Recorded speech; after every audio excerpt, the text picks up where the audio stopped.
Europe 1. Le grand direct des médias avec Thomas Et c'est Joubert. l'heure maintenant du décryptage de Jérôme Ivanichenko. On a donc appris hier qu'Audrey Pulvar était suspendue de l'antenne de CNews, Jérôme. Oui, et ce jusqu'à la fin de la campagne. La journaliste faisait partie du dispositif mis en place par la chaîne Info pour décrypter la présidentielle. Elle devait notamment assurer 2 rendez-vous le jour du second tour de l'élection. Elle n'y sera pas. La raison de cette suspension, c'est sa participation à une tribune publiée hier sur le site internet du Huffington Post.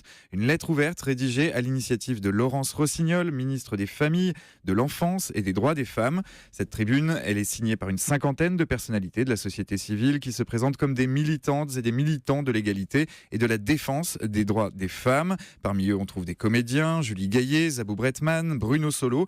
On trouve aussi la productrice de télévision Pascal Brognaud ou le réalisateur Christophe Honoré. Dans ce texte, ils réclament l'égalité salariale, la parité dans tous les domaines de la société, la lutte contre les violences sexistes, contre le harcèlement. Surtout, ce texte, il sonne comme un engagement politique à une dizaine de jours du second tour de la présidentielle. Pour les signataires de cette pétition, les droits des femmes ne sont pas défendus par Marine Le Pen. Selon eux, son élection serait une défaite, un danger même pour les femmes. Leur conclusion est donc très claire. Le 7 mai prochain, il faut voter Emmanuel Macron. Et la présence d'Audrey Pulvar donc, dans ce collectif pose problème à son employeur. Oui, il pose aussi la question de la neutralité des journalistes, un problème d'impartialité soulevé hier par certains lieutenants de Marine Le Pen, comme Florian Philippot, vice-président du Front National. Et ça pose effectivement aussi un problème du côté de CNews. Hier soir, on nous précisait qu'Audrey Pulvar officie sur la chaîne en tant que journaliste et non comme une éditorialiste. Un statut qui ne permet pas d'exprimer publiquement ses opinions politiques et qui nécessite un droit de réserve, d'autant qu'à l'antenne, Audrey Pulvar est amenée à commenter directement la séquence politique actuelle.